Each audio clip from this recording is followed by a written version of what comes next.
আসসালামু আলাইকুম ওয়া রাহমাতুল্লাহি ওয়া বারাকাতুহু। ওয়ালাইকুম আসসালাম। আমাদের সামনে এখন একটি ইসলামী সঙ্গীত বলবেন মীর আবু বকর সিদ্দিক তানভীর। বলো।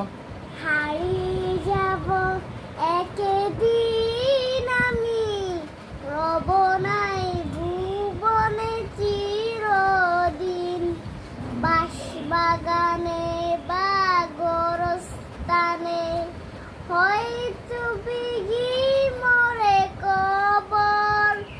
তোমরা আমায় যাবে ভুলে, রাখবে না জানি কোনো খবর।